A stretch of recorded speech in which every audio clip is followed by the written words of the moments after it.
il y a deux types d'inondations. Il y a l'inondation due au Gapo, au versement du Gapo, et l'inondation due à la pluie, au pluvial. Alors en novembre de cette année, c'est dû essentiellement aux pluies très importantes qu'on a eues sur la région. Parce que quand j'ai commencé à travailler ici en 1972, l'eau de la ville d'Hyères mettait 6 heures pour remplir le Saint-Lazare. Et maintenant, une demi-heure après, le Saint-Lazare est plein, donc on ne peut pas s'écouler. Nos écoulements ne suffisent pas pour évacuer toute l'eau qu'on a sur nos terrains. Oui, c'est beaucoup l'urbanisation qui s'est développée en allant vers la mer du côté de la ville d'Hyères. C'est peut-être les lônes ou les canaux qui débouchent moins dans la mer, puisqu'on a utilisé les lônes pour des ports de plaisance. On a des bateaux sur les lônes. On a bouché la lône pour faire un bassin, pour faire un terrain de sport au stade Jean-Berthaud. Donc tous ces petits détails accumulés font qu'on a beaucoup moins d'évacuation de l'eau dans la plaine.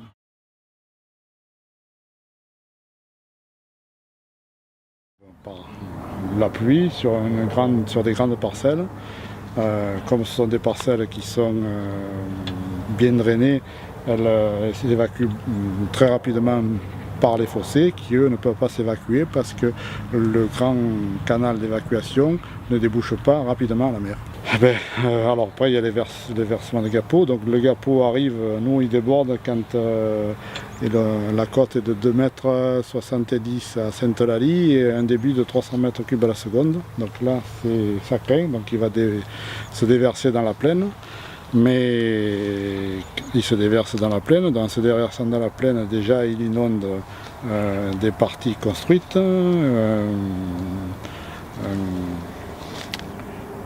un collège, un stade, et après il percute la déviation qui a été construite dans les années 70 et il est freiné par cette déviation.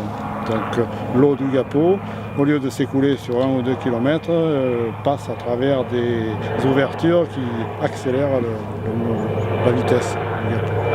Donc au-dessus de cette déviation, la hauteur est beaucoup plus importante. En dessous de cette déviation, la vitesse fait qu'il y a de gros problèmes sur les routes avoisinantes.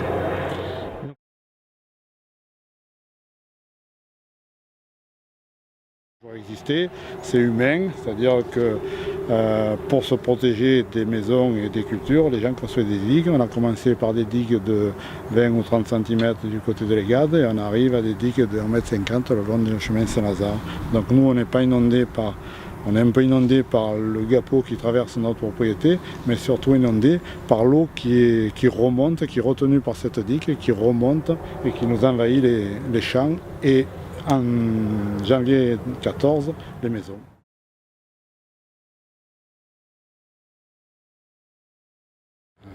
Je ne suis pas expert en solution, mais déjà là pour moi, si on enlevait les digues, on aurait moins de hauteur d'eau dans la plaine. La surface serait beaucoup plus importante inondée, mais beaucoup moins d'eau dans la plaine. Après, des bassins de rétention sur la commune d'Hyères, je pense qu'il y a pas assez de surface importante pour retenir toute l'eau du Gapo. D'autres solutions, je ne vois pas.